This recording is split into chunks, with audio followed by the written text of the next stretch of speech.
Cuando entré por la puerta trasera de la corte, siguiendo a mi hijo con sus muletas, el juez se congeló en medio de su frase. Sus ojos se abrieron de par en par, como si hubiera visto un fantasma. «Dios mío, ¿eres tú? ¿Qué haces aquí?» El silencio se apoderó de la sala mientras mi nuera y su arrogante familia intercambiaban miradas de pánico. Puse mi gastado maletín de cuero sobre la mesa de defensa con un golpe seco. Ese sonido resonó como una declaración de guerra.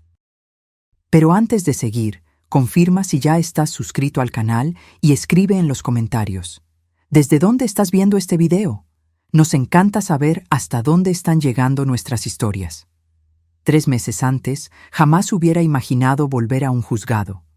Mi vida se había transformado en una rutina tranquila. Cocinar para mi hijo Miguel y mi nieta Sofía.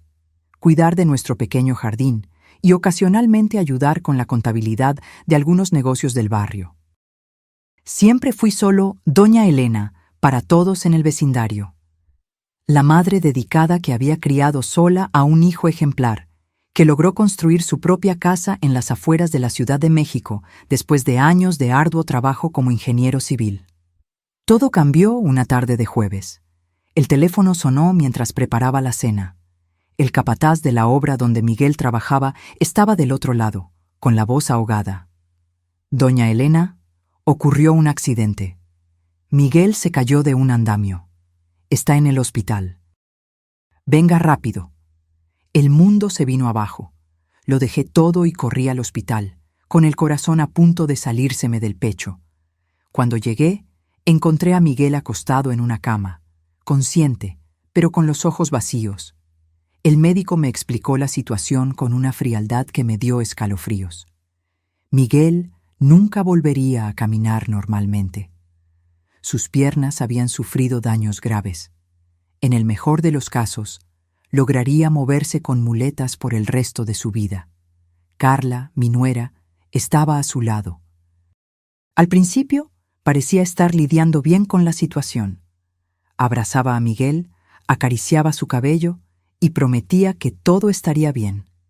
Pero a medida que los días se convertían en semanas y las semanas en meses, vi su comportamiento cambiar gradualmente. Las visitas al hospital se hicieron más cortas y espaciadas. Las llamadas telefónicas disminuyeron. Cuando Miguel finalmente regresó a casa, ella no estaba allí para recibirlo. Llegué con él en el taxi. Tuve que cargarlo sola hasta el cuarto que improvisé en la planta baja. Todo para ahorrarle la humillación de no poder subir las escaleras de la propia casa que construyó con tanto orgullo. «Mamá, ¿dónde está Carla?», fue su primera pregunta al entrar en casa. Llamó diciendo que necesitaba resolver algunas cosas, pero pronto estará aquí. Mentí, porque no tenía el valor de decirle que no contestaba mis llamadas desde hacía 2 días. Carla apareció tarde en la noche. Entró sin hacer ruido, pero yo estaba despierta en el sillón junto a la cama de Miguel. Cuando me vio, su mirada fue de pura irritación. «Pensé que ya te habrías ido a tu casa», dijo ella con frialdad. «Esta también es mi casa ahora. Miguel necesita cuidados constantes», respondí con calma, aunque por dentro mi sangre hervía. Los días que siguieron fueron una tortura. Carla no se esforzaba por ocultar su desprecio por la nueva condición de Miguel. Salía frecuentemente. Volvía tarde oliendo a perfume caro que yo sabía que mi hijo no había comprado. Sofía, mi nieta de apenas 7 años, notaba la tensión y se refugiaba cada vez más en mí, como si sintiera que su pequeño mundo se estaba desmoronando. Una tarde, mientras Miguel dormía, escuché a Carla hablando por teléfono en la cocina. Su voz era baja, pero yo podía escuchar perfectamente. «Sí, ya hablé con el abogado. El divorcio no será un problema. Él está prácticamente inválido ahora. Sí, la casa es lo más importante. Conseguiremos al menos la mitad, tal vez más. No, la suegra no sabe nada». Mi corazón se heló. La casa que Miguel construyó ladrillo a ladrillo, ahorrando cada centavo de su sueldo por años, estaba en riesgo. el lugar donde le prometí que nunca seríamos desalojados, donde finalmente sintió la seguridad que no tuvimos durante toda su infancia, cuando vivíamos de renta en renta después de que su padre nos abandonó. Contuve mi rabia y decidí observar más.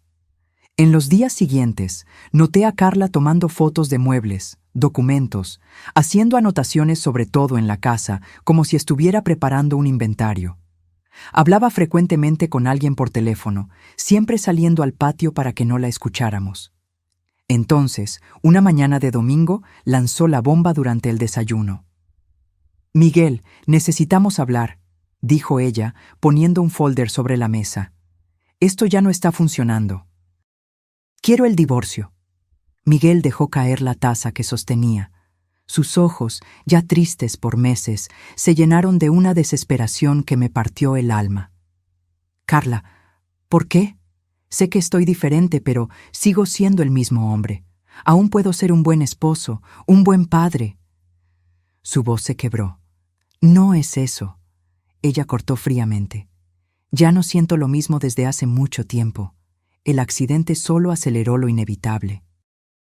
Luego, mirándome directamente con una sonrisa cínica, añadió: «Y claro, según mi abogado, la casa tendrá que ser vendida. Es un bien adquirido durante el matrimonio. Tengo derecho a la mitad». El rostro de Miguel palideció aún más. La casa era todo para él, su mayor orgullo, la prueba concreta de que había cumplido la promesa hecha a mí cuando aún era adolescente. «Un día, mamá, tendremos una casa que nadie podrá quitarnos». Esa noche, después de que Sofía durmió, encontré a Miguel llorando silenciosamente en el balcón, agarrado a sus muletas como si fueran lo único que lo mantenía en pie. «Mamá», susurró, «¿qué voy a hacer? Esta casa es todo lo que tengo para dejarle a Sofía». Me senté a su lado y sostuve su mano. Por un momento, volví en el tiempo y vi a mi niño de 10 años, llorando después de que su padre nos abandonó. La misma expresión desamparada, el mismo temblor en los labios. «Miguel, esta casa fue comprada antes de tu matrimonio», dije firmemente. «Tengo los documentos que lo prueban. Carla no tiene derecho a ella». Él me miró sorprendido. «¿Estás segura, mamá?» «Absolutamente. Y más aún». Dudé, pero sabía que era hora de revelar algo que mantuve oculto de él por décadas. «Yo sé cómo luchar por esto en el tribunal». A la mañana siguiente, Carla apareció con un hombre de traje caro y maletín de cuero. Lo presentó como el doctor Renato, su abogado. Se sentaron en la sala con la arrogancia de quien ya tenía la victoria garantizada. El abogado esparció papeles sobre la mesa y comenzó a explicar cómo sería el proceso de divorcio, cómo la casa sería evaluada y vendida, cómo Sofía quedaría bajo custodia primaria de Carla, considerando la condición actual del padre.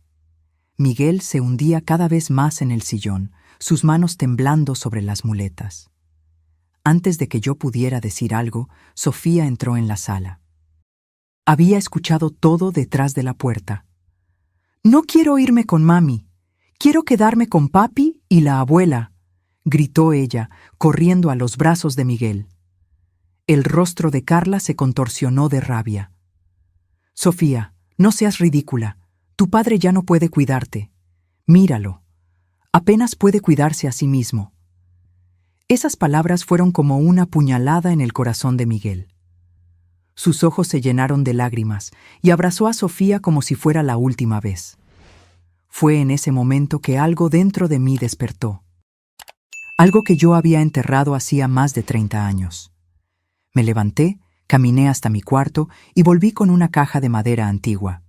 Dentro de ella, un broche dorado en forma de balanza, aún brillante a pesar de los años. «Doctor Renato», dije con una calma que me sorprendió incluso a mí misma, «creo que usted está cometiendo un grave error. Esta casa fue adquirida por mi hijo antes del matrimonio. Tengo todos los documentos que lo comprueban». El abogado sonrió con desdén. «Señora, con todo respeto, la jurisprudencia actual considera bienes adquiridos incluso poco antes del matrimonio como parte del patrimonio común, principalmente si fueron usados como residencia familiar. Eso no es cierto, rebatí con firmeza. El artículo 1659 del Código Civil es bien claro al respecto. Su sonrisa vaciló. ¿Usted entiende de derecho? Puse el broche sobre la mesa. El símbolo de la barra de abogados brilló bajo la luz de la mañana. Más de lo que se imagina. El clima en la sala cambió instantáneamente. El doctor Renato tomó el broche, lo examinó por algunos segundos y luego me miró con una expresión diferente. Ya no había desdén, sino cautela. ¿Esto es suyo?, preguntó él. Fue mío por 20 años, antes de jubilarme. Carla rió nerviosamente. ¿Qué es esto? ¿Algún tipo de farol? ¿Usted es solo una ama de casa que hace pasteles para vender el fin de semana? Miguel me miraba con los ojos desorbitados, como si estuviera viendo a una extraña frente a él. Mamá, ¿de qué está hablando? Tomé el broche de vuelta y lo puse en mi bolsillo. Antes de que nacieras, Miguel, yo era abogada, una de las mejores de la Ciudad de México, especializada en derecho familiar. Me llamaban el Águila de la Justicia, porque nunca perdía un caso. El silencio se apoderó de la sala.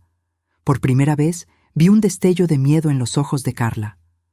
«Esto es ridículo», ella intentó desdeñar, pero su voz falló. «Si usted fuera realmente abogada, ¿por qué abandonaría todo para ser una simple ama de casa?» «Porque elegí a mi hijo», respondí simplemente. «Cuando Miguel nació y su padre nos abandonó, decidí que mi carrera ya no sería más importante que criarlo adecuadamente. Pedí licencia de la barra y me dediqué a él a tiempo completo». Miguel estaba atónito. «¿Por qué nunca me lo contaste?» «Nunca hubo necesidad», respondí con una sonrisa triste. «Quería que me vieras solo como tu madre, no como la abogada que un día fui». Me giré hacia el doctor Renato, que ahora hojeaba nerviosamente sus documentos.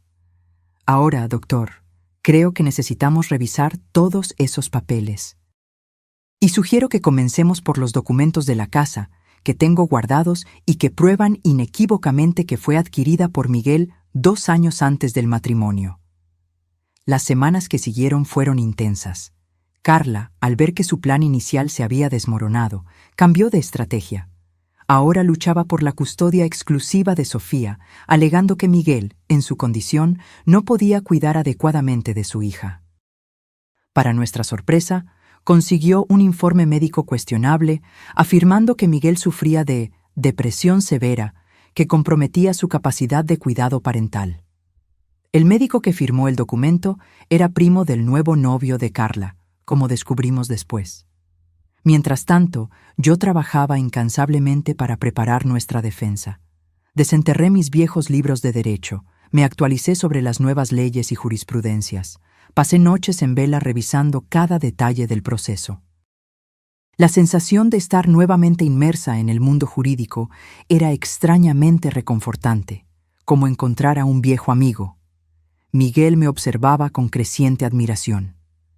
Por las noches, mientras revisábamos documentos, él frecuentemente se detenía y simplemente me miraba con una sonrisa en los labios. «¿Qué pasa?», pregunté en una de esas noches.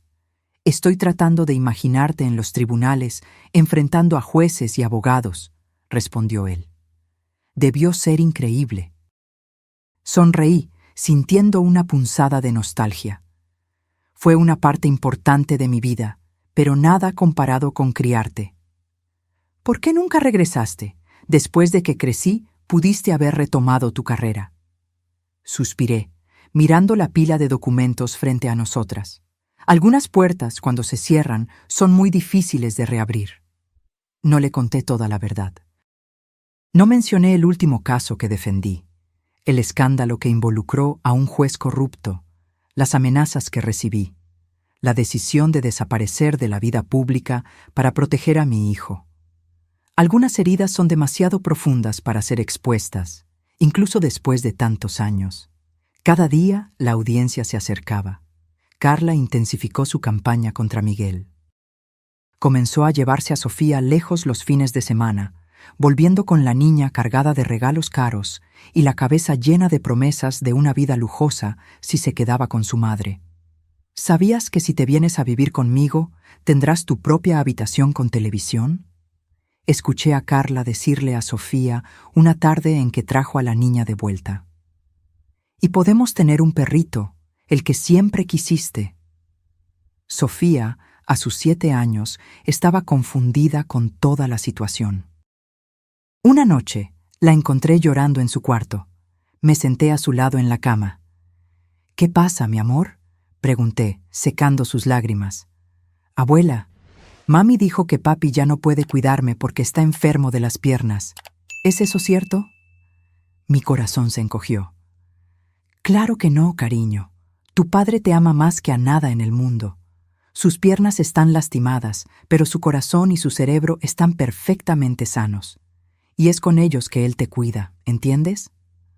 Sofía asintió, pero aún parecía preocupada. «Pero mami dijo que si le digo al juez que quiero quedarme con papi, todos vamos a ser pobres y a perder la casa». Aquello fue como un golpe en el estómago. Carla estaba manipulando a su propia hija, preparándola para mentir en el tribunal. Abracé a Sofía con fuerza, luchando contra la rabia que crecía dentro de mí. «Sofía, escucha bien. Solo tienes que decir la verdad, siempre la verdad. Y la verdad es lo que está en tu corazón. Nadie va a quitarnos esta casa, te lo prometo». En la víspera de la audiencia recibí una llamada inesperada. Era Marcia, una antigua secretaria de la oficina donde yo trabajaba. De alguna forma, ella había descubierto que yo volvería a un juzgado después de tantos años. «Elena, no vas a creer quién será el juez de tu caso», dijo ella con la voz llena de emoción. «Alberto Méndez». El nombre cayó como una bomba. Alberto había sido mi colega en la universidad, luego un joven abogado al que frecuentemente enfrenté en casos difíciles. Nuestra rivalidad era legendaria en los círculos legales de la Ciudad de México, y ahora él sería el juez que decidiría el destino de mi hijo y nieta. «¿Aún se acuerda de mí?», pregunté, sorprendida. Marcia se rió del otro lado de la línea. «Elena, nadie olvida al águila de la justicia, especialmente no a alguien que perdió contra ti tantas veces como Alberto». Esa noche no pude dormir. Me quedé en el balcón, observando las estrellas y pensando en cómo el destino da vueltas curiosas. 30 años atrás, yo enfrentaba a Alberto en tribunales abarrotados, luchando por clientes ricos y poderosos. Ahora, enfrentaría nuevamente un tribunal, pero luchando por el bien más preciado que tenía, mi familia. A la mañana siguiente, ayudé a Miguel a vestirse con su mejor traje. A pesar de las circunstancias, estaba elegante, la barba bien rasurada, el cabello peinado. Sofía estaba hermosa en su vestido azul, el cabello recogido con cintas que combinaban. «Estoy nervioso, mamá», confesó Miguel mientras ajustaba las muletas. «Yo también», admití, «pero estaremos bien. Confía en mí». Llegamos al juzgado 1 hora antes de la hora marcada. Mientras subíamos las escaleras lentamente a causa de las muletas de Miguel, divisé a Carla llegando en un auto lujoso que ciertamente no era suyo. A su lado, un hombre alto y elegante que nunca habíamos visto antes. Ella sonrió al vernos, una sonrisa fría y calculadora. «Míralos», la escuché decirle al hombre, lo suficientemente alto para que escucháramos. «Patéticos». Miguel bajó la mirada, herido. Apreté su brazo en apoyo y seguí adelante, con la cabeza erguida, guiando a mi hijo y a mi nieta dentro del tribunal donde se libraría nuestra batalla. Cuando entramos en la sala de audiencias, ya había algunas personas esperando.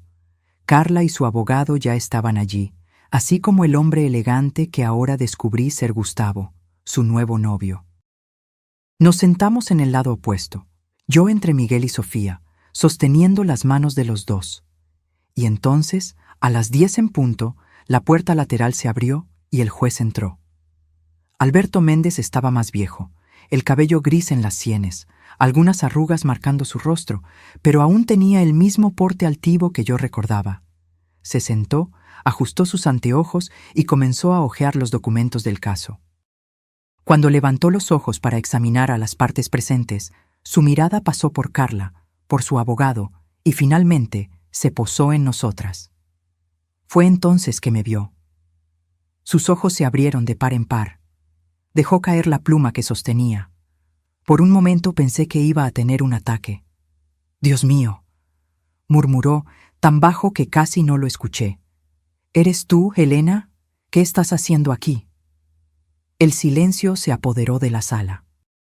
Todas las miradas se volvieron hacia mí, incluso la de Miguel, que parecía tan sorprendido como los demás por la reacción del juez. Me levanté con calma, me arreglé el blazer y respondí con una voz firme que no usaba desde hacía décadas. «Estoy aquí para defender a mi hijo, señor juez». El tribunal entero parecía haberse congelado. El juez Alberto Méndez me miraba como si estuviera viendo un fantasma. Por un momento, todos los años que pasaron desde que abandoné la abogacía desaparecieron, y éramos nuevamente los jóvenes abogados que cruzaban espadas en batallas jurídicas épicas. «Solicito un receso de 10 minutos», anunció Alberto, golpeando el martillo antes de que alguien pudiera protestar.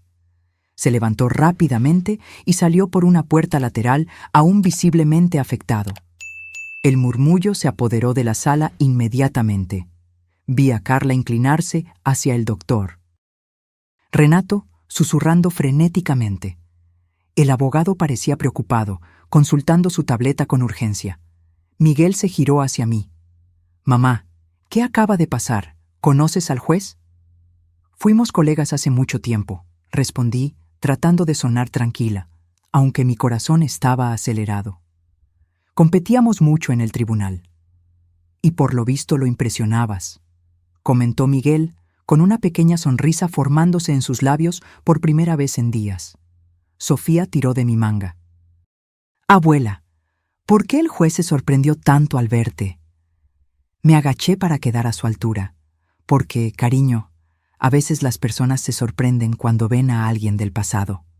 Antes de que Sofía pudiera hacer más preguntas, la puerta lateral se abrió nuevamente y Alberto regresó.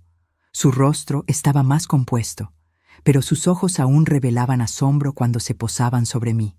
Se sentó, carraspeó y retomó la audiencia. Continuando. «Proceso de divorcio y custodia entre Carla Almeida y Miguel Santos», anunció, su voz ahora firme. «Veo que el demandado está siendo representado por...» Dudó por un momento. «Helena Santos». El doctor Renato se levantó inmediatamente. «Señor juez, necesitamos cuestionar la representación legal en este caso. La señora Helena Santos no posee registro activo en la barra de abogados desde hace décadas. No puede actuar como abogada». Alberto me miró, esperando mi respuesta. Me levanté con calma. «Señor juez, estoy aquí como asistente de defensa de mi hijo, no como abogada constituida. El Código de Procedimientos Civiles permite que parientes acompañen y auxilien en casos como este». Alberto asintió. «El pedido es procedente. La señora Helena puede permanecer al lado de su hijo para auxiliarlo en su defensa personal». El doctor Renato parecía frustrado, pero se sentó de nuevo. Carla me lanzó una mirada de puro odio. La audiencia prosiguió con el abogado de Carla presentando sus alegaciones. Según él, Miguel estaba incapacitado no solo físicamente, sino emocionalmente para cuidar de Sofía. Presentó el mencionado informe médico cuestionable y testimonios de testigos que afirmaban haber visto a Miguel en estado de profunda depresión, descuidando su propia salud y bienestar. Además, continuó el doctor, «Renato, la casa, aunque adquirida antes del matrimonio, fue sustancialmente modificada y valorizada durante la unión, con inversiones conjuntas de la pareja. Por lo tanto, se configura como bien común a ser compartido». Mientras él hablaba, yo tomaba notas meticulosamente. Cada mentira, cada distorsión, cada manipulación de los hechos era registrada para ser desmentida después. Miguel asistía a todo en silencio, su rostro una máscara de dolor contenido. Cuando llegó nuestro turno, me levanté con una energía que no sentía desde hacía años. Señor juez, comencé, el caso ante su señoría no es solo un divorcio común, sino un intento calculado de destruir la dignidad de un hombre bueno y honesto, cuya única falla fue sufrir un accidente de trabajo. Vi a Alberto levantar ligeramente las cejas. Él siempre apreciaba cuando yo iba directo al grano. En primer lugar, sobre la casa, continué, entregando al oficial de justicia un folder con documentos. Estos son los registros de compra, fechados 2 años antes del matrimonio. Además, todos los comprobantes de pago del financiamiento, hechos exclusivamente con el sueldo de Miguel Santos. El juez examinó los documentos con atención mientras yo continuaba. En cuanto a la alegación de inversiones conjuntas, no hay un solo comprobante de que la señora Carla haya contribuido financieramente a mejoras o modificaciones en la propiedad. Al contrario, tenemos aquí, entregué otro folder, todos los recibos de materiales y mano de obra, nuevamente pagados exclusivamente por Miguel Santos. El doctor Renato interrumpió. Señor juez, el trabajo doméstico de la esposa también debe ser considerado como contribución. Estoy plenamente de acuerdo, respondí antes de que el juez pudiera hablar. El trabajo doméstico debe ser valorado.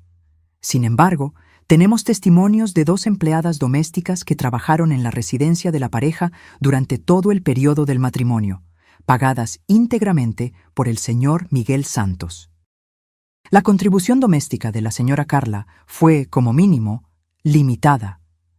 Vi a Carla apretar los puños con rabia. Su rostro estaba rojo.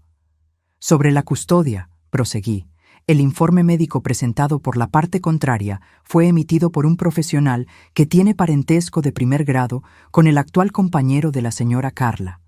Solicito que sea desconsiderado por flagrante conflicto de interés y que sea determinada nueva evaluación por perito judicial independiente. Alberto asintió, tomando notas.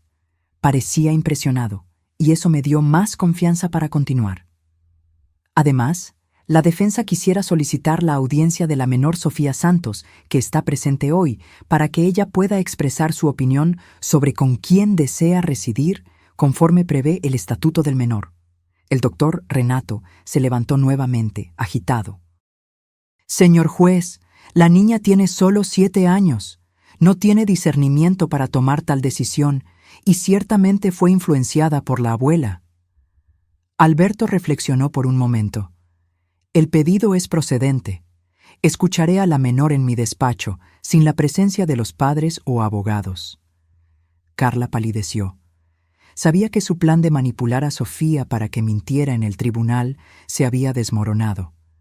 Con Alberto hablando directamente con Sofía, sin su influencia, la verdad saldría a la luz. Alberto llamó a Sofía a su despacho. La niña me miró, asustada. «Adelante, cariño», le susurré. «Recuerda lo que hablamos. Solo di la verdad». Sofía asintió solemnemente y siguió al juez fuera de la sala. Los 15 minutos que siguieron fueron los más largos de mi vida. Miguel apretaba mi mano con fuerza, su rostro tenso de preocupación. Del otro lado de la sala, Carla no paraba de cuchichear con su abogado y lanzarnos miradas furiosas. Cuando finalmente la puerta se abrió y Sofía regresó con el juez, la expresión de Alberto era seria, pero había un brillo en sus ojos que reconocí bien. Era el brillo que siempre tenía cuando estaba a punto de hacer justicia. Tras escuchar a la menor, anunció, y analizar cuidadosamente las pruebas presentadas por ambas partes, determino que la guarda provisional de Sofía Santos queda con el padre, señor Miguel Santos, con visitas supervisadas para la madre, señora Carla Almeida, hasta la conclusión de una evaluación psicológica completa de la familia. El rostro de Carla se contorsionó de furia. «¡Esto es un absurdo!», gritó, levantándose bruscamente. «Usted los está favoreciendo porque conoce a esta vieja. Señora Almeida». Alberto golpeó el martillo con fuerza. «Otro comentario como ese y será retirada del tribunal por desacato. Y en cuanto a la casa, determino que permanezca como bien exclusivo del señor Miguel Santos. conforme a la documentación presentada. Miguel dejó escapar un suspiro de alivio tan profundo que pareció venir de su alma. Sofía corrió a abrazarlo, una inmensa sonrisa iluminando su carita que hacía semanas parecía tan triste. Mientras Alberto cerraba la sesión y marcaba la próxima audiencia, me di cuenta de que Carla y su abogado ya se preparaban para salir, derrotados. Antes de que pasaran por la puerta, sin embargo, Carla se giró y nos lanzó una última mirada. «Esto no ha terminado», dijo entre dientes. «Ustedes no saben con quién se están metiendo». Esa amenaza flotó en el aire como una nube oscura. Mientras abrazaba a Miguel y Sofía, sentí un escalofrío recorrer mi espalda. Carla tenía razón en una cosa. Aquello estaba lejos de terminar. Cuando salimos del juzgado, había reporteros esperando. De alguna manera, la noticia de que la legendaria Águila de la Justicia había regresado se había esparcido. Micrófonos fueron empujados en mi dirección, flashes disparados. Protegí a Miguel y Sofía lo mejor que pude, abriéndome paso entre la multitud. «Doña Elena, ¿es verdad que usted regresó a la abogacía después de 30 años? ¿Cómo se siente al enfrentar al juez Méndez nuevamente? ¿Por qué abandonó la carrera en el apogeo del éxito?» Ignoré todas las preguntas, enfocada solo en llevar a mi familia a casa a salvo. Pero cuando finalmente llegamos al auto, una última pregunta me golpeó como una flecha. «Doña Elena, ¿usted cree que el caso Monteiro puede finalmente ser reabierto después de todos estos años?» Me detuve de repente. Mi sangre se heló en las venas. El caso Monteiro. El caso que me forzó a abandonarlo todo. El caso que me hizo temer por la vida de mi hijo. El caso que pensé que estaba enterrado hacía 3 décadas. De alguna manera, el pasado que tanto intenté dejar atrás me había encontrado nuevamente. La mención al caso Monteiro me persiguió el resto del día. Mientras preparaba la cena para Miguel y Sofía, intentaba disimular mi inquietud, pero mis pensamientos estaban 30 años en el pasado. Carlos Monteiro había sido uno de los hombres más poderosos de la Ciudad de México en la década de los 90. Empresario, dueño de constructoras, desarrolladoras y, secretamente, de un imperio de lavado de dinero que se extendía por todo el país. Parecía intocable, protegido por políticos corruptos y jueces comprados, hasta que una joven abogada ambiciosa se cruzó en su camino. Yo.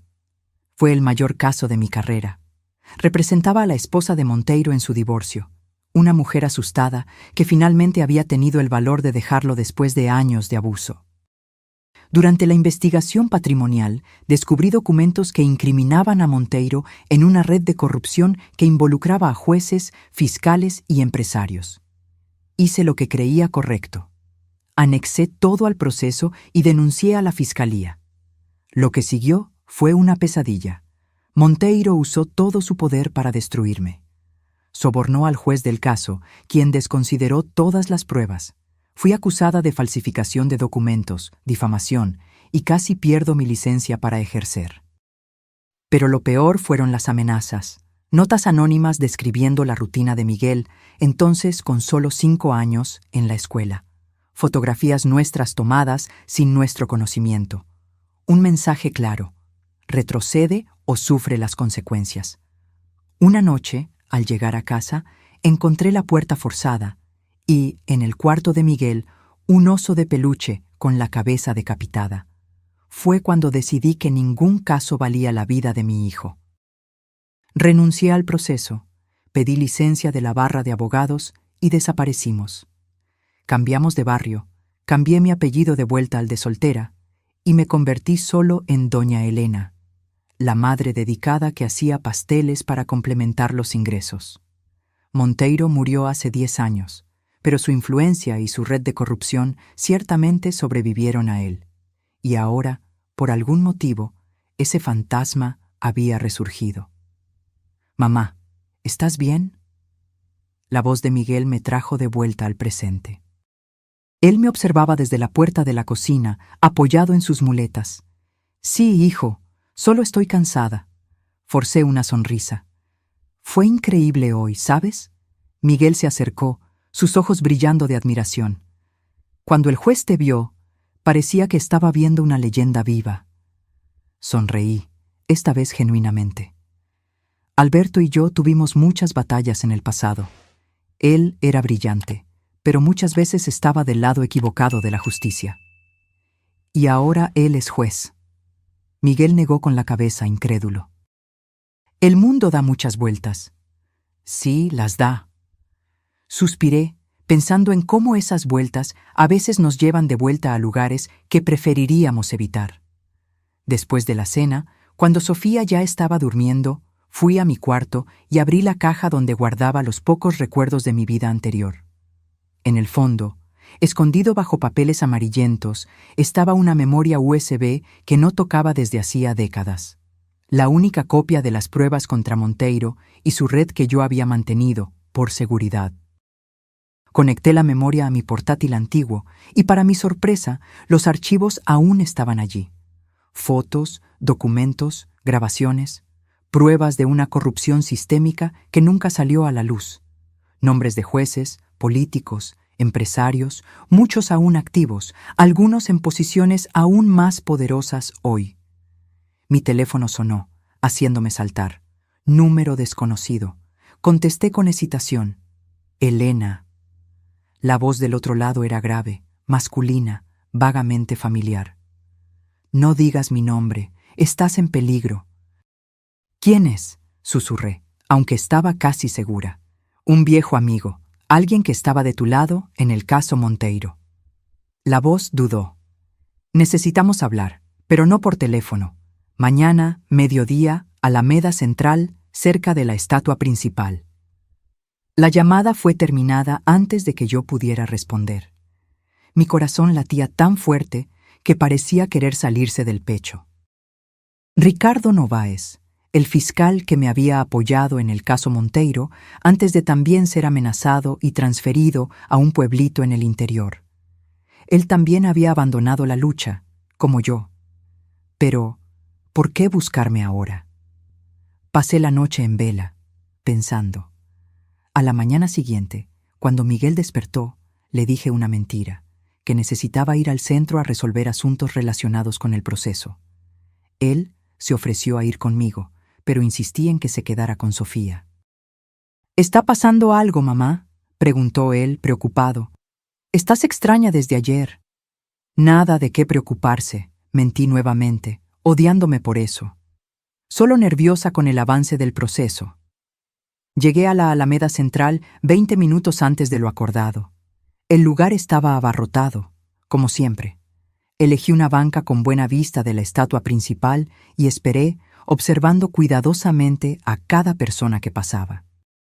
Puntualmente al mediodía, un hombre de cabello gris y traje sencillo se sentó a mi lado. Tardé algunos segundos en reconocer a Ricardo Novaes. Había envejecido mucho, el rostro marcado por arrugas profundas, los hombros encorvados. Elena, murmuró, sin mirar directamente hacia mí. No tenemos mucho tiempo. ¿Por qué me buscaste, Ricardo? ¿Qué está pasando? Él suspiró profundamente. Te vi en las noticias ayer. El águila de la justicia regresa, están diciendo. Y no fui el único que te vio. Un escalofrío recorrió mi espalda. ¿Quién más? Gustavo Mendonça. El nombre cayó como una bomba. Gustavo había sido el brazo derecho de Monteiro, su abogado, el hombre que orquestó toda la operación para destruirme 30 años atrás. Un hombre cruel, calculador, al que no le importaban los medios con tal de alcanzar sus fines. ¿Aún está activo?, pregunté, sintiendo la boca seca. Ricardo asintió gravemente. Más que nunca. Después de que Monteiro murió, él tomó el control de todo. La red de corrupción, los negocios ilegales, todo, y ahora es prácticamente intocable. Algo hizo clic en mi mente. Alto, elegante, alrededor de los 60 años, Ricardo me miró sorprendido. ¿Lo viste? Ayer en el juzgado, con mi nuera. Su rostro palideció. Dios mío, Elena, no es coincidencia. Debe estar usando a tu nuera para llegar hasta ti. Las piezas comenzaron a encajar. El cambio repentino de Carla, el divorcio, el intento de tomar la casa de Miguel, no era solo codicia o crueldad, era una operación cuidadosamente orquestada por Gustavo Mendonça.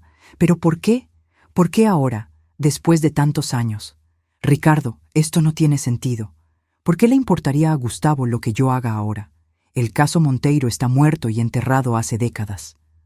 Ricardo se inclinó más cerca. No lo está. Hace 2 meses, el Departamento de Justicia de los Estados Unidos comenzó una investigación sobre lavado de dinero internacional.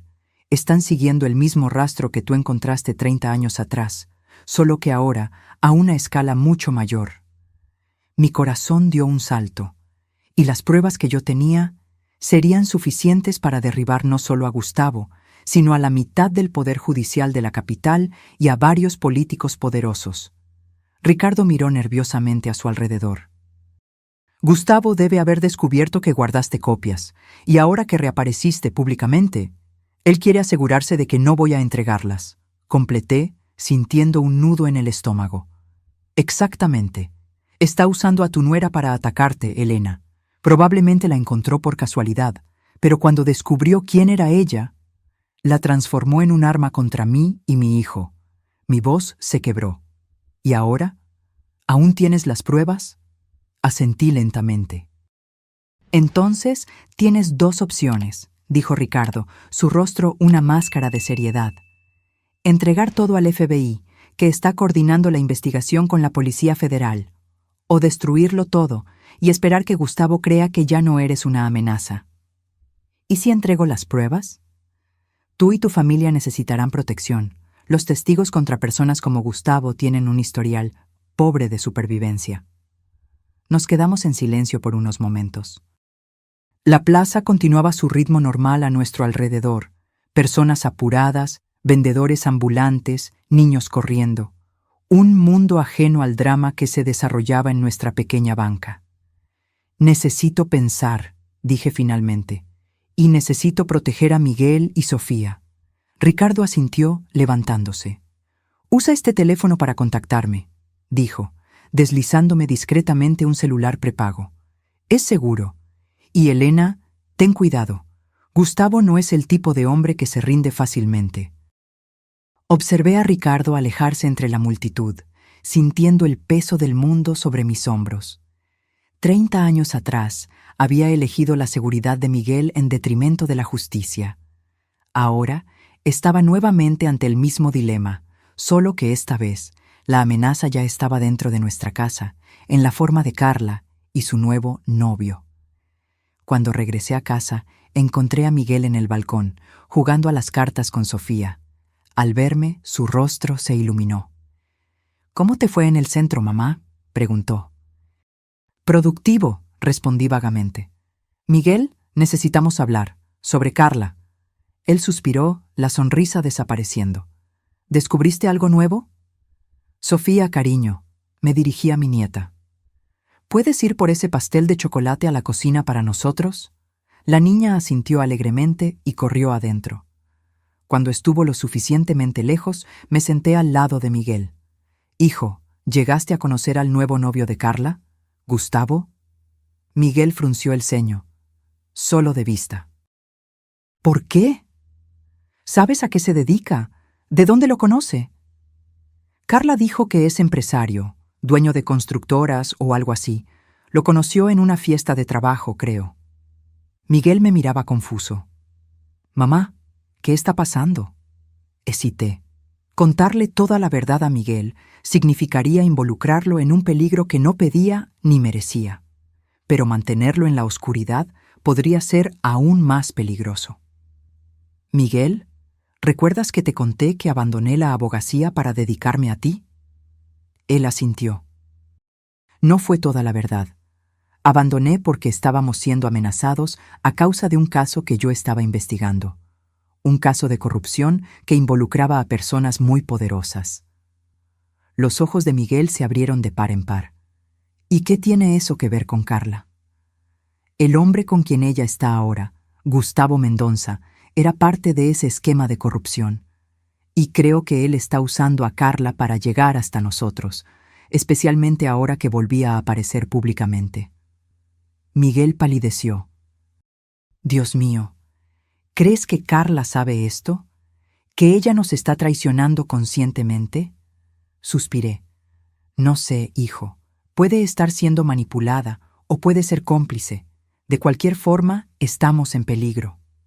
En ese momento, Sofía regresó con un plato de pastel, una sonrisa inocente en su rostro. Miguel y yo intercambiamos una mirada preocupada.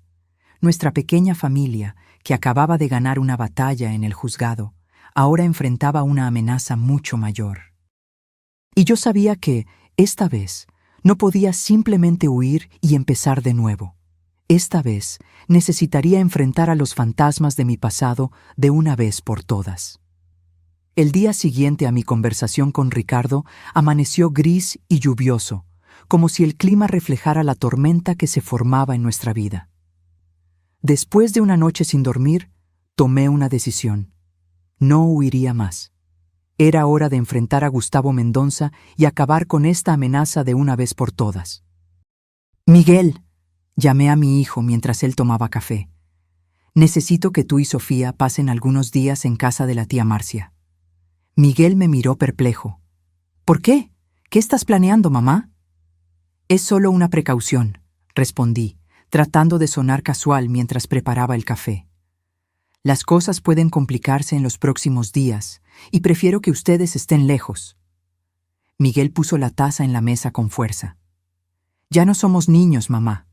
No voy a huir y dejarte enfrentar esto sola». «Miguel, por favor», mi voz falló. «No es por mí, es por Sofía. Ella necesita estar segura». Él dudó mirando a su hija que jugaba inocentemente en la sala. Finalmente, asintió. «Está bien. Llevaré a Sofía con la tía Marcia, pero regresaré de inmediato». «No, tú. No discutas, mamá», me interrumpió, una firmeza en su voz que me recordó a su padre en sus raros momentos de valor. «Tú sacrificaste todo por mí. No voy a dejarte sola ahora». Tragué saliva, sintiendo una mezcla de orgullo y miedo. Mi hijo había crecido más de lo que yo me daba cuenta.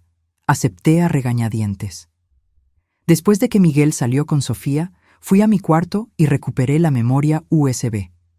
La conecté al portátil y comencé a organizar las pruebas metódicamente, como en los viejos tiempos de la abogacía. Separé documentos, fotos, grabaciones, todo lo que pudiera ser útil para la investigación del FBI.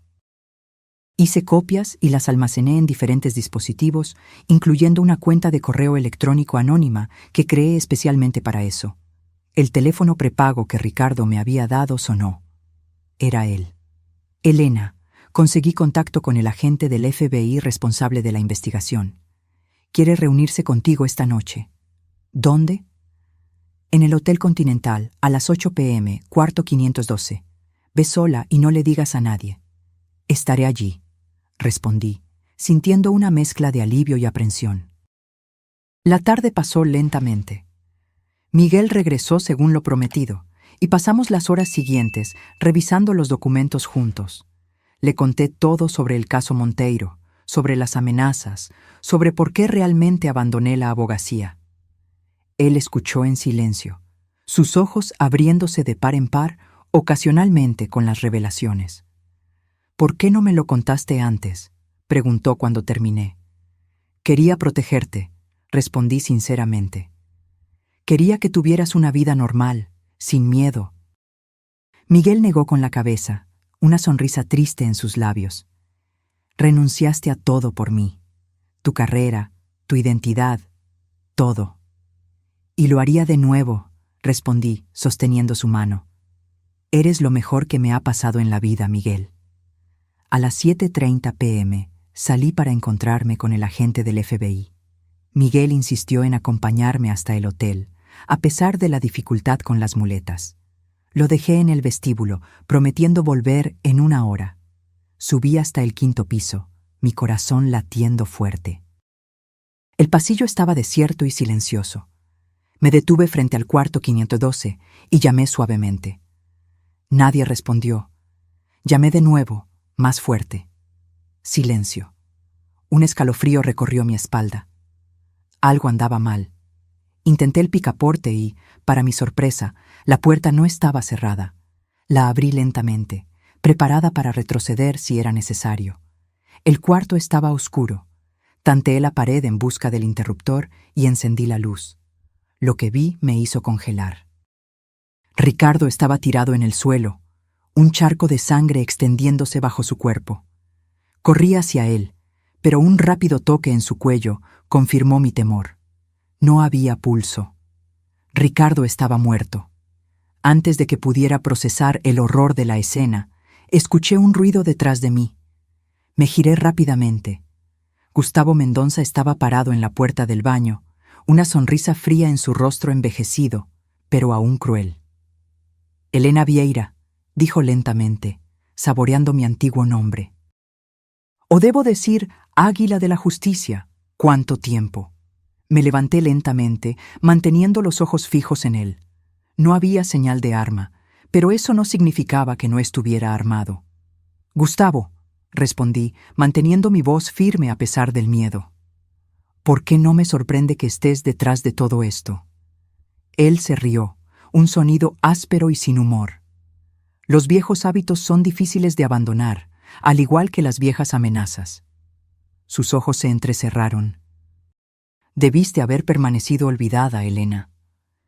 Y tú deberías estar en la cárcel, repliqué, junto con todos los jueces y políticos que tú y Monteiro compraron. Gustavo dio algunos pasos por el cuarto, rodeándome como un depredador. Carlos era un visionario, ¿sabías? Construyó un imperio, y cuando murió, me lo dejó todo, excepto un problema. Tú y tus malditas pruebas. ¿Entonces ese es eso? Después de todos estos años, ¿aún temes que yo exponga tus crímenes? No es miedo, Elena. Es prudencia. Los americanos están investigando, husmeando por ahí. Si te encuentran, si descubren lo que sabes. Dejó la frase en el aire. No puedo permitirlo. Di un paso hacia la puerta, calculando mis posibilidades. ¿Qué quieres, Gustavo? Pregunté, ganando tiempo. ¿Las pruebas? Ya no las tengo. Destruí todo hace años. Sus ojos brillaron peligrosamente. Ambos sabemos que eso es mentira, Elena. Siempre fuiste demasiado meticulosa como para no tener un seguro. Se acercó más. ¿Dónde están las pruebas? Lejos de tu alcance, respondí.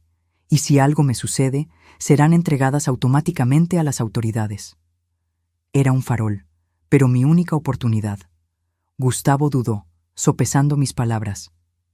Siempre la misma jugadora inteligente, murmuró. Pero olvidas que ahora tengo una ventaja que no tenía antes.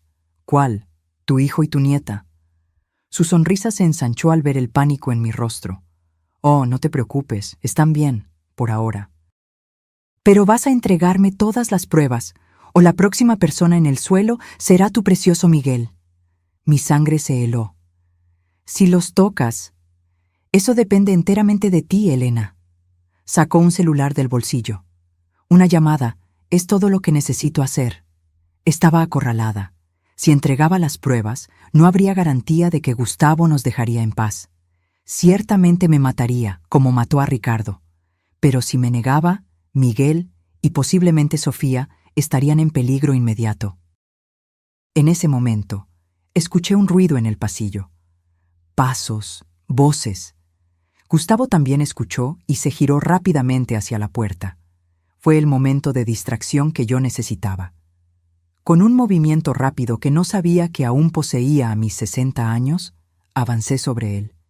No era una mujer fuerte, pero la adrenalina y la desesperación me dieron fuerza suficiente para empujarlo contra la pared.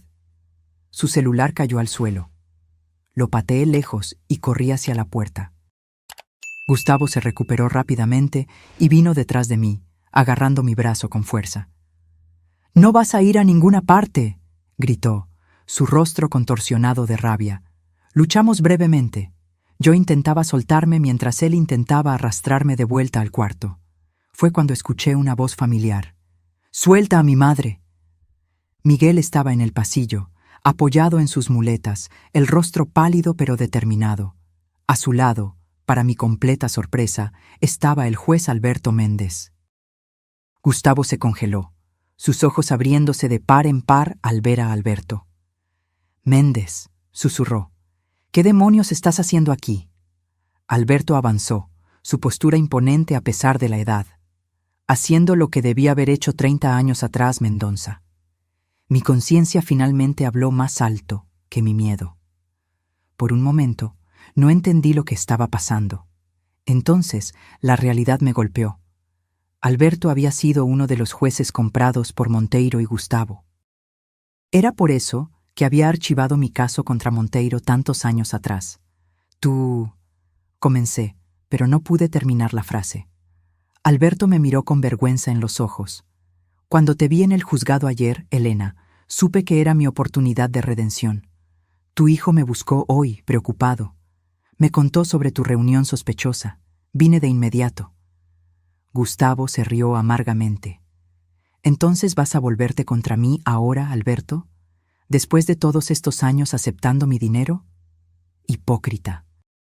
«Es tarde para mí», respondió Alberto con calma, «pero no para hacer lo correcto». Sacó su celular del bolsillo. «La policía está en camino, Gustavo. Se acabó». Gustavo miró a su alrededor, como un animal acorralado.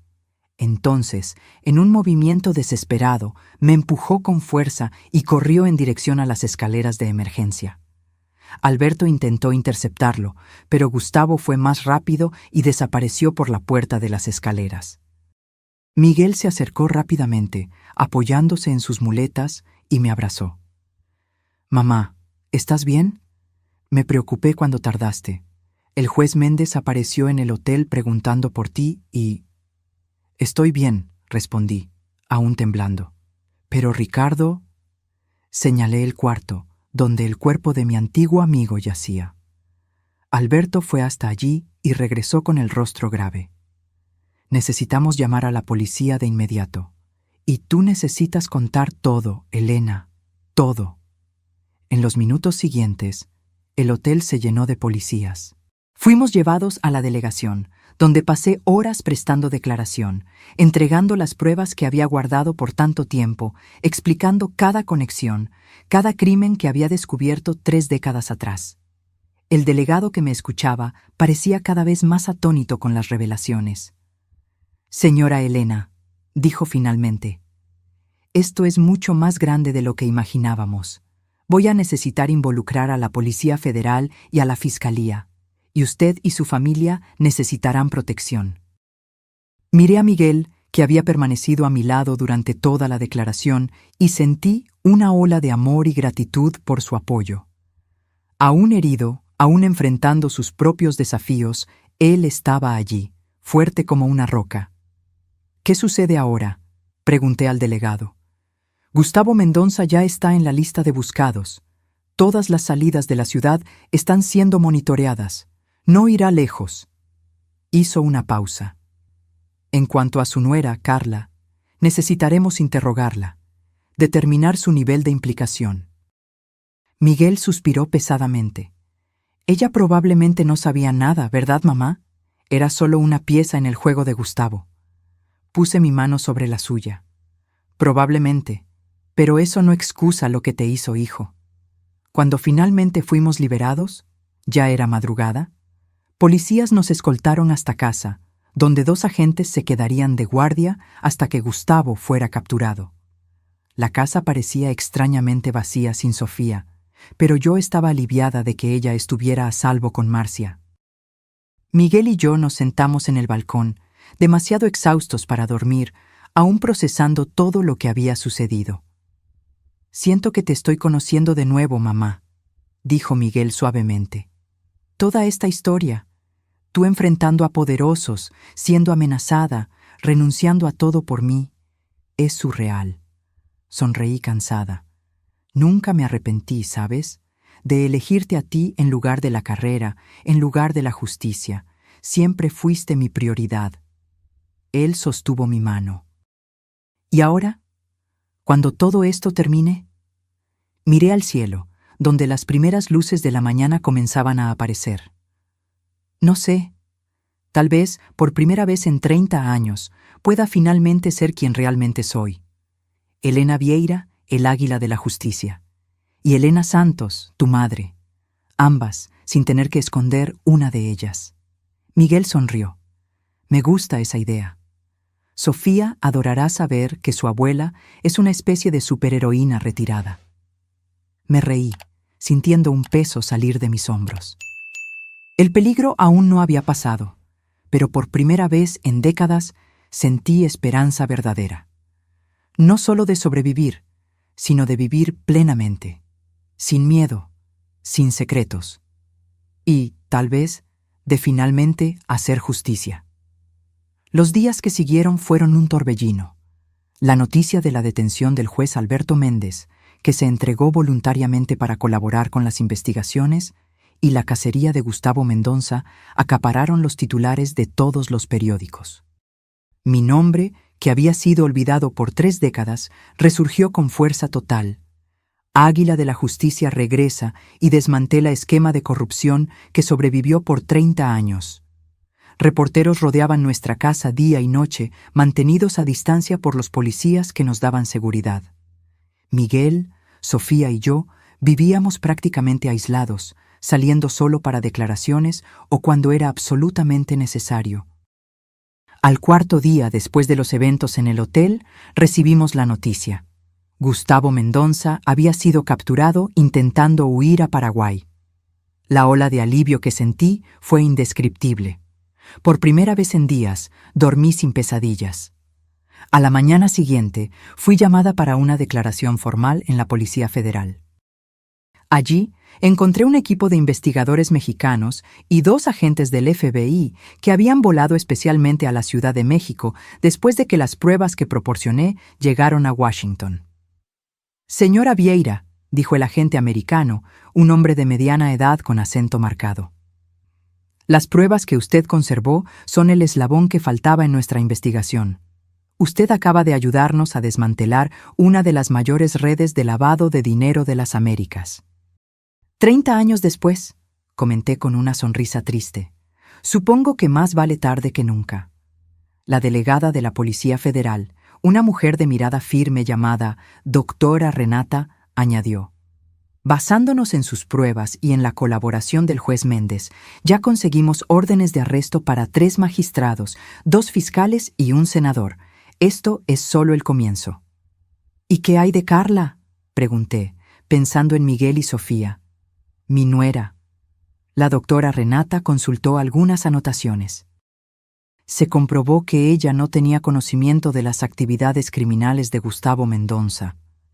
Él la manipuló como hizo con tantos otros. Sin embargo, hizo una pausa, mirándome directamente. Las grabaciones que usted proporcionó, donde ella instruye a la menor a mentir en el tribunal, configuran delito de alienación parental. Responderá por ello. Asentí, con sentimientos encontrados. No le deseaba mal a Carla, a pesar de todo.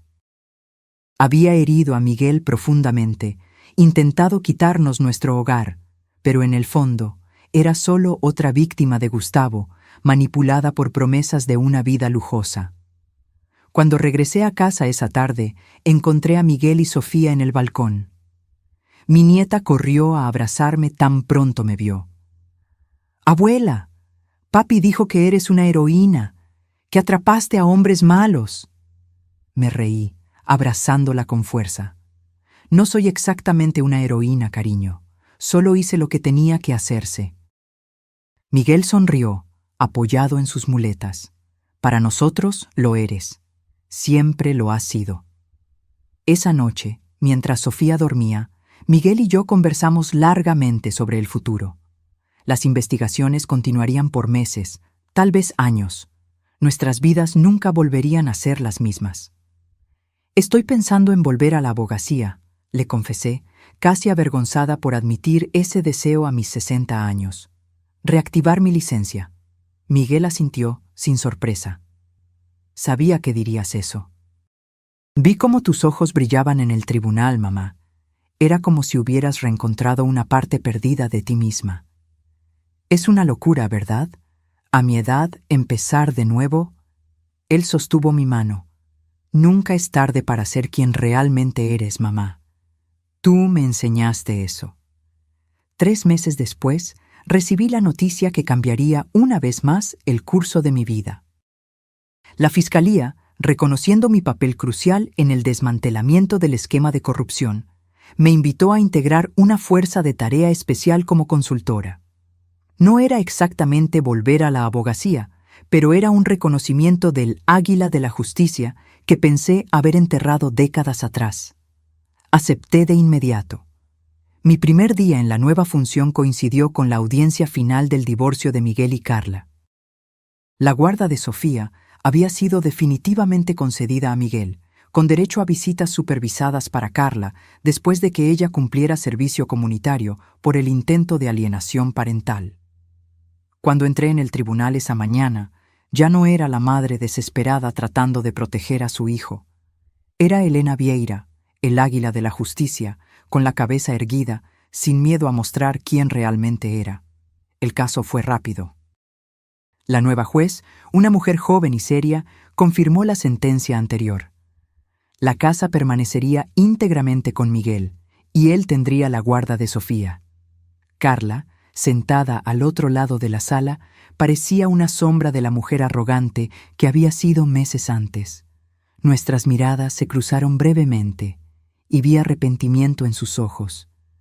Cuando salimos del juzgado, una mujer joven se me acercó tímidamente. Parecía tener poco más de 20 años. Cargaba un folder lleno de papeles y me miraba con admiración mal contenida. «¿Señora Vieira?» Disculpe molestarla. Mi nombre es Julia. Soy estudiante de Derecho y... Bueno, su historia me inspiró profundamente. Ella dudó, nerviosa. Estoy escribiendo mi tesis sobre mujeres que desafiaron sistemas corruptos en la justicia mexicana. ¿Usted aceptaría concederme una entrevista? Miré a aquella joven, viendo en ella el reflejo de lo que yo había sido décadas atrás. Llena de ideales, determinada a hacer la diferencia. La Elena Vieira que nunca realmente murió, solo esperó pacientemente por su momento de renacer. Sería un honor, respondí sonriendo. A la semana siguiente, recibí otra llamada inesperada. Era la barra de abogados, invitándome a dar una conferencia sobre ética jurídica para nuevos abogados. Al colgar, sentí una emoción que no experimentaba desde hacía mucho tiempo. Propósito renovado. Miguel notó el cambio en mí de inmediato. Mientras cenábamos, comentó: «Pareces más joven, mamá. Tus ojos están diferentes». «¿Cómo que diferentes?» «Vivos, brillantes, como si hubieran recuperado algo que perdieron hace mucho tiempo». Sonreí sabiendo que él tenía razón. «Sabes, por 30 años viví solo como tu madre, y fue la mejor parte de mi vida, no me malinterpretes. Pero había una parte de mí que estaba dormida, esperando». «El águila de la justicia», completó él. «Sí, y ahora por primera vez siento que puedo ser las dos, tu madre y la abogada que siempre fui en el fondo de mi corazón, sin tener que elegir, sin tener que sacrificar una por la otra». Miguel asintió, pensativo. «Creo que entiendo. Es como me siento con el accidente». Miró sus piernas, a las muletas apoyadas en la silla a un lado. Al principio, pensé que había perdido todo. Mi movilidad, mi independencia, mi matrimonio. Pero ahora veo que gané mucho también. Una nueva perspectiva, una nueva fuerza. «Y Sofía», añadí, mirando a mi nieta que jugaba en la sala. «La tienes por completo ahora». «Exactamente. A veces necesitamos perder algo para encontrar algo aún más valioso». Un mes después de la audiencia final, estacioné mi auto frente a un edificio que no visitaba desde hacía 3 décadas, la sede de la barra de abogados. Venía a regularizar mi situación, a reactivar oficialmente mi licencia para ejercer. La joven asistente me miró con curiosidad cuando mencioné mi nombre. «¿Elena Vieira? ¿El águila de la justicia?» Sonreí, sin más vergüenza al escuchar ese apodo. «Sí, soy yo». «Es un honor conocerla, señora. Mi madre siempre hablaba de usted. Ella también es abogada. Mientras llenaba los formularios necesarios, reflexioné sobre cómo la vida da vueltas. 30 años atrás, dejé este lugar con el corazón pesado, creyendo que nunca volvería. Hoy, regresaba no como una derrotada, sino como una sobreviviente. De camino a casa, me detuve frente a la obra donde Miguel había sufrido su accidente. El lugar ahora albergaba un edificio comercial casi concluido. Pensé en cómo aquella tragedia había desencadenado una serie de eventos que, aunque dolorosos, acabaron liberándonos. A Miguel del matrimonio tóxico con Carla y a mí de los fantasmas del pasado. Cuando llegué a casa, Sofía corrió a mi encuentro con un dibujo en la mano. «Mira lo que hice en la escuela, abuela». Era un dibujo infantil de una mujer con capa, volando como un águila sobre una ciudad. En letras de colores, ella había escrito «Mi abuela, la superheroína». Mis ojos se llenaron de lágrimas. Abracé a Sofía con fuerza, sintiendo una profunda gratitud por el camino que la vida había trazado para mí. Un camino lleno de desafíos y renuncias, pero también de amor, valor y, finalmente, redención. Esa noche, sentada en el balcón con Miguel, observando las estrellas, pensé en todos los acontecimientos de los últimos meses. En cómo aquel momento en el tribunal, cuando el juez me reconoció con asombro, había sido el punto de inflexión para una nueva fase de mi vida. «¿En qué estás pensando, mamá?», preguntó Miguel, notando mi silencio. «En lo curioso que es el destino», respondí. Cuando entré en aquel tribunal por primera vez, estaba aterrorizada, pero al mismo tiempo había una parte de mí que sabía que era hora de dejar de huir, de enfrentar mi pasado de una vez por todas. ¿Y valió la pena? Lo miré, mi hijo, mi mayor orgullo, y más allá de él, a la sala donde Sofía dormía tranquilamente. Nuestra casa, nuestro hogar seguro, permanecía intacto. Y dentro de mí, el águila de la justicia volaba de nuevo, libre después de décadas de reclusión. «Cada segundo», respondí con convicción, «cada segundo». 1 año había pasado desde aquella primera audiencia que cambió nuestras vidas para siempre. El verano llegó con fuerza total a la Ciudad de México, transformando nuestros días en una sucesión de cielos azules y noches estrelladas. Nuestra casa, que casi perdimos, se convirtió en un símbolo de nuestra resistencia, de nuestra capacidad de superar las mayores adversidades. Miguel progresó significativamente en la fisioterapia. Aunque aún usaba un bastón para distancias mayores, lograba caminar sin apoyo dentro de casa, para alegría de Sofía, que celebraba cada pequeño avance como si fuera una gran victoria. En cuanto a mí, Elena Vieira, el águila de la justicia, renací de las cenizas como un ave fénix. Mi colaboración con la fuerza de tarea de la Fiscalía llevó a la detención de más de 20 personas involucradas en el esquema de corrupción. Jueces, abogados, empresarios, ninguno escapó cuando las pruebas que guardé por 30 años salieron a la luz, complementadas por las declaraciones de Alberto Méndez y otros que decidieron colaborar a cambio de reducción de pena. Gustavo Mendonça fue condenado a 30 años de prisión por homicidio, corrupción activa, lavado de dinero y asociación delictuosa. Su imagen en el tribunal, cabizbajo y derrotado, contrastaba con el hombre arrogante que me había amenazado en el hotel aquella fatídica noche. En una mañana de sábado particularmente calurosa, yo preparaba el desayuno cuando el timbre sonó. Miguel, que leía el periódico en el balcón, me miró con una ceja levantada. No esperábamos visitas. Al abrir la puerta, me congelé. Carla estaba parada en el umbral, pálida y visiblemente más delgada que la última vez que la había visto en el tribunal. Vestía ropa sencilla, sin los adornos lujosos que solía lucir cuando aún estaba casada con Miguel. «Elena», dijo, la voz temblorosa, «sé que no tengo derecho a estar aquí, pero necesitaba venir». Hesité. Una parte de mí quería cerrarle la puerta en la cara, después de todo el sufrimiento que causó a Miguel y Sofía. Pero otra parte Tal vez la abogada en mí, que siempre buscó la verdad por encima de todo, quería escuchar lo que tenía que decir. «Adelante», dije finalmente, abriendo espacio. Ella dio 2 pasos hacia adentro y se detuvo, insegura. Sus ojos recorrieron la sala, deteniéndose en las fotos familiares, en los juguetes de Sofía esparcidos, en las muletas de Miguel apoyadas en una esquina, rara vez usadas ahora. Miguel apareció en la puerta del balcón, apoyado en su bastón. Su rostro se transformó al ver a Carla, no en rabia o rencor, como yo esperaría, sino en una serenidad sorprendente. «Carla», dijo, sin emoción. «¿Qué haces aquí?» Ella respiró hondo, como si reuniera valor. «Vine a pedir perdón, a ustedes 2. Sé que probablemente no lo merezco, pero necesitaba intentarlo». Le señalé el sofá.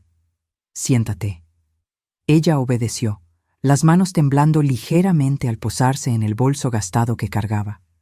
Miguel se sentó en el sillón de enfrente y yo me posicioné a su lado, protectora como siempre. «Terminé mi servicio comunitario la semana pasada», comenzó Carla, mirando sus propias manos. «Fueron 6 meses trabajando con niños con discapacidad, niños como Miguel quedó después del accidente». Ella levantó los ojos, llorosos. Al principio lo odiaba. Pensaba que era injusto tener que estar allí por culpa de ustedes, pero entonces algo cambió. Vi a esos niños, algunos en situaciones mucho peores que la tuya, Miguel, y aún así felices, determinados, llenos de vida. Vi a sus padres, cómo luchaban a diario, cómo se dedicaban. Su voz se quebró. Y me di cuenta de lo horrible que fui, lo egoísta y cruel que fui cuando más me necesitabas. Miguel permaneció en silencio, su rostro una máscara impenetrable. Carla continuó. Cuando conocí a Gustavo, estaba vulnerable, resentida con la vida, con el accidente, con todo. Él me mostró un mundo de lujo, de facilidad. Dijo que yo merecía más, que no necesitaba seguir atada a un hombre roto. Hizo una pausa, secándose una lágrima. Fueron sus palabras, no mías, pero yo le creí. Dejé que me transformara en una persona que ya no reconozco. «¿Por qué nos estás contando esto ahora?», pregunté directamente, manteniendo mi voz neutra. Carla abrió el bolso y sacó un sobre. «Porque quiero que sepan la verdad, toda la verdad. Encontré esto entre las cosas que Gustavo dejó en el apartamento donde estábamos viviendo». Extendió el sobre hacia Miguel, que lo tomó con cautela. Dentro había fotos. Miguel antes del accidente, Sofía en la escuela, yo saliendo del mercado. Éramos claramente observados, seguidos. Había también una lista detallada con nuestros horarios, rutinas, lugares frecuentados. «Dios mío», murmuré, sintiendo un escalofrío recorrer mi espalda. Nos vigilaba desde hacía mucho tiempo. «Desde antes del accidente», confirmó Carla, su voz ahogada. Él planeó todo, Elena. El accidente de Miguel no fue un accidente». Miguel palideció, dejando caer las fotos al suelo. «¿Qué?». Carla se cubrió el rostro con las manos, sollozando abiertamente ahora. Gustavo conocía al capataz de la obra. Pagó para que el andamio fuera saboteado. Quería a Miguel incapacitado, vulnerable, para que yo pudiera ser fácilmente manipulada a dejarlo y, eventualmente, luchar por la casa. Un silencio pesado se apoderó de la sala. La revelación era tan monstruosa, tan calculada en su crueldad, que por un momento ninguno de nosotros pudo reaccionar. «¿Por qué?», preguntó Miguel finalmente, su voz poco más que un susurro. «¿Por qué nuestra casa era tan importante para él?». Carla se secó las lágrimas. No era la casa en sí, era la ubicación. La constructora de Gustavo estaba comprando todas las propiedades de la manzana para un gran proyecto. Su casa era la única que faltaba. Intentó comprarla legítimamente antes, pero ustedes nunca quisieron vender. Entonces decidió destruirnos, concluí, sintiendo una rabia fría crecer dentro de mí. Herir a Miguel, manipularte a ti, todo para conseguir un pedazo de tierra. Carla asintió, avergonzada. Cuando lo descubrí, fue como despertar de una pesadilla. Me di cuenta de que había sido usada, que había traicionado a las personas que un día amé, por nada. Miguel se levantó, apoyándose en el bastón, y caminó hasta la ventana. Su perfil contra la luz del sol parecía esculpido en piedra. ¿Por qué no llevaste esto a la Policía Federal de inmediato? Tuve miedo, admitió Carla. Miedo de lo que Gustavo podría hacerme, a ustedes, a Sofía, incluso desde la prisión. Tiene conexiones en todas partes. Hizo una pausa. Pero después del servicio comunitario, después de ver lo que hice, ya no podía vivir con este secreto. Necesitaban saber la verdad. Miré las fotos esparcidas en el suelo. Cada imagen era una prueba de la obsesión enfermiza de Gustavo, de su determinación en destruirnos, pero también eran prueba de que él había fallado. Estábamos allí, aún juntos, aún de pie. ¿Qué quieres de nosotros, Carla?, pregunté directamente. ¿Perdón? ¿Reconciliación? Ella negó con la cabeza.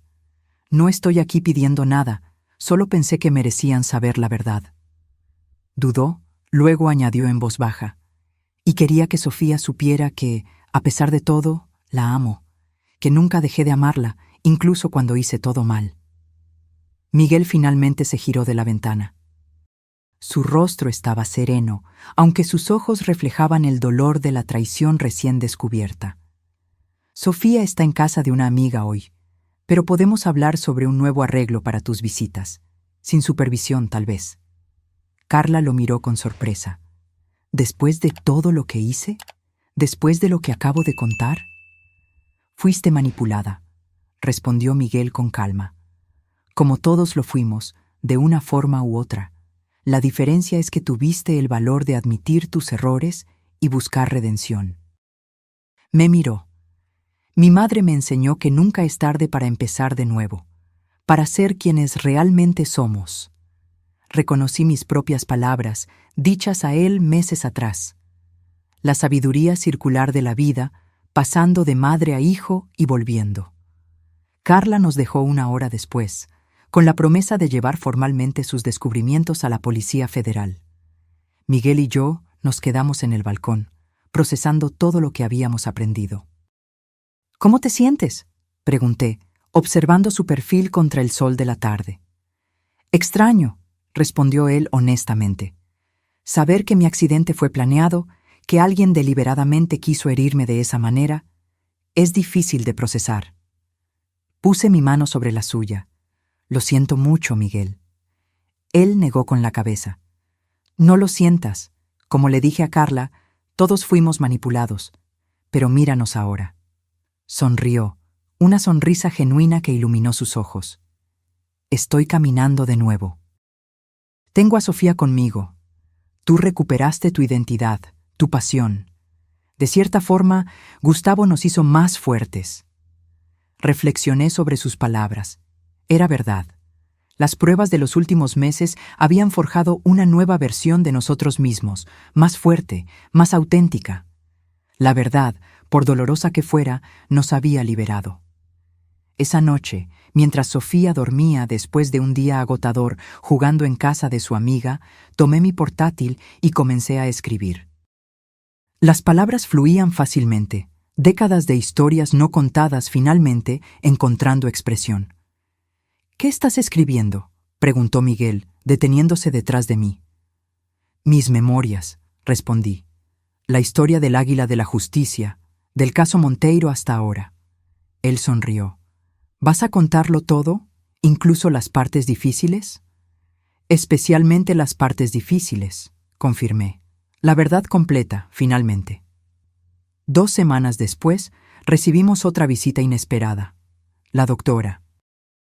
Renata, la delegada de la Policía Federal, vino personalmente a informarnos que, basándose en las pruebas proporcionadas por Carla, Gustavo Mendonça enfrentaría nuevas acusaciones, intento de homicidio contra Miguel y conspiración. No volverá a ver la luz del día, garantizó.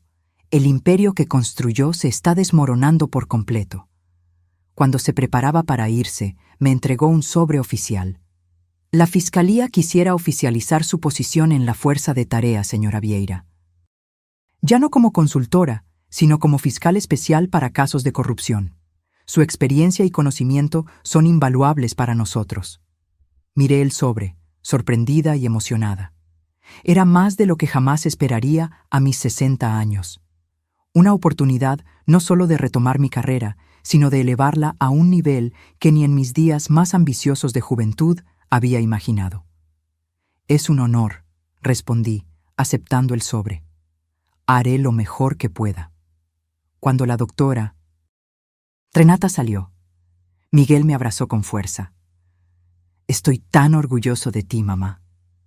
Y yo de ti, hijo, de todo lo que superaste, de cómo enfrentaste cada desafío. Esa noche, sentados en el balcón bajo un cielo estrellado, reflexioné sobre el increíble viaje que habíamos recorrido, de la desesperación a la esperanza, de la derrota a la victoria. Pensé en la joven abogada que fui un día, tan determinada a cambiar el mundo, en la madre que renunció a todo para proteger a su hijo, y ahora en la mujer que finalmente encontraba el equilibrio entre esas dos partes de sí misma. ¿Sabes qué es lo gracioso?, le dije a Miguel, contemplando las estrellas. Por años pensé que había perdido al águila de la justicia para siempre, que esa parte de mí había muerto cuando elegí ser solo tu madre. ¿Y no fue así? No. Solo se durmió, esperando el momento justo para despertar. Y cuando aquel juez me vio entrar en el tribunal, cuando sus ojos se abrieron de par en par en reconocimiento, fue como si el tiempo hubiera vuelto, como si yo nunca me hubiera ido realmente. Miguel sonrió. Creo que, en el fondo, siempre supe que había más en ti que solo doña Elena. La manera en que enfrentabas los problemas, cómo nunca aceptabas injusticias, cómo siempre sabías exactamente qué decir en situaciones difíciles. Tal vez no necesitemos elegir quiénes somos, reflexioné. Tal vez podamos ser muchas personas a la vez. Madre, abogada, amiga, guerrera. Heroína, completó Miguel con una sonrisa cariñosa. No olvides, heroína. Me reí, emocionada. ¿Sofía te contagió esa idea? En realidad fue al revés. Yo siempre supe que eras una heroína, mucho antes que ella. Abracé a mi hijo con fuerza, sintiendo una inmensa gratitud por la vida que teníamos ahora. Nuestra casa permanecía intacta, nuestra familia más fuerte que nunca. Las cicatrices, tanto las visibles en las piernas de Miguel como las invisibles en nuestras almas, no habían desaparecido, pero ya no dolían como antes. Se habían transformado en marcas de honor, testigos de nuestra resistencia. Y yo, Elena Vieira, el águila de la justicia, finalmente volaba de nuevo, libre y sin miedo, exactamente como debía ser. Ahora, si te gustó esta historia, haz clic en suscribirte y dime en los comentarios, ¿qué parte te dejó con la boca abierta? Y no olvides hacerte miembro para tener acceso a videos exclusivos que no subo aquí. Te espero allí.